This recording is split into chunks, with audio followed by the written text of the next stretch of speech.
تو اللہ رب العزت اس کی اس دعا کو اپنی بارگاہ میں قبول فرما لیتا ہے۔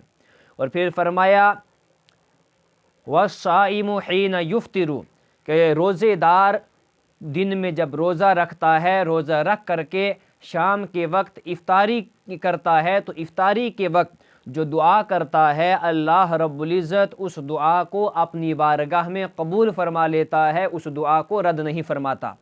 اور تیسری چیز رحمت عالم صلی اللہ علیہ وسلم نے ارشاد فرمایا کہ وَدَعْوَةُ الْمَظْلُومِ، اگر مظلوم کسی کے لیے کوئی بد دعا کر دے تو اللہ تعالیٰ اس کو اپنی بارگاہ میں قبول فرما لیتا ہے، رد نہیں فرماتا۔ تو پتہ چلا کہ مظلوم کی جو بد دعا ہے وہ ہر حال میں قبول ہوتی ہے، وہ کسی بھی حال میں رد نہیں ہوتی۔ اس لیے ہمیں مظلوم کا ساتھ دینا چاہیے۔ اور اللہ کے نبی سید دو عالم صلی اللہ علیہ وسلم یہ دعا بھی کیا کرتے تھے، اے اللہ مجھے مظلوم کی بد دعاؤں سے بچا۔ یعنی اپنی امت کو میرے اور آپ کے آقا سید دو عالم صلی اللہ علیہ وسلم یہ پیغام دے رہے ہیں کہ ہمیشہ یہ دعا مانگا کرو کہ مظلوم کی بد دعاؤں سے بچے۔ یعنی کہ کبھی ایسا ہوتا ہے ہم کسی پر زیادتی کرنا نہیں چاہتے، ہم کسی پر ظلم کرنا نہیں چاہتے، اس کے باوجود بھی ہماری طرف سے کسی پر زیادتی ہو جاتی ہے، کسی کے ساتھ ظلم ہو جاتا ہے۔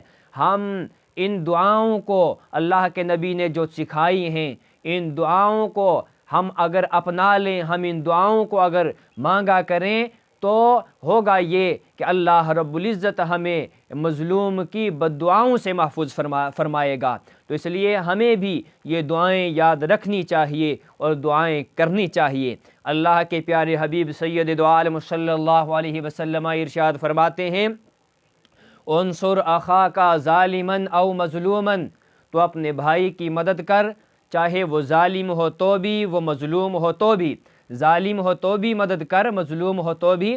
تو ایک آدمی نے عرض کی یا رسول اللہ صلی اللہ علیہ وسلم ہم مظلوم کی مدد کریں، یہ تو بات سمجھ میں آتی ہے، یعنی جس پر زیادتی ہو رہی ہے ہم اس کا ساتھ دیں، ہم اس پہ ظلم نہ ہونے دیں، لیکن یا رسول اللہ ہم ظالم کی مدد کیسے کریں؟ میرے اور آپ کے آقا سید دو عالم صلی اللہ علیہ وسلم نے ارشاد فرمایا کہ ظالم کو ظلم کرنے سے روک دو، یہ ظالم کی مدد ہے، اور مظلوم پہ ظلم نہ ہونے دو، یہ مظلوم کی مدد ہے۔ یہ بات میرے اور آپ کے آقا نے کیوں ارشاد فرمائی کہ ظالم کی بھی مدد کرو، یعنی کہ ظالم کو ظلم کرنے سے روکو، اس لیے کہ جب ظالم ظلم کرتا ہے تو اس کی دنیا بھی تباہ ہو جاتی ہے اور اس کی آخرت بھی تباہ ہو جاتی ہے۔ اللہ کے نبی نے یہ پیغام دیا، یہ بات بتائی کہ تم اس کو ظلم کرنے سے روک دو تاکہ اس کی دنیا بھی بچ جائے اور آخرت بھی بچ جائے۔ دو گناہ ایسے ہیں کہ جن گناہوں کی سزا اللہ رب العزت آخرت میں تو دے گا ہی، لیکن دنیا میں بھی ان گناہوں کی سزا ملتی ہے۔ ان میں سے ایک گناہ کا نام ہے ظلم، جس کی سزا دنیا میں بھی مل کر رہتی ہے۔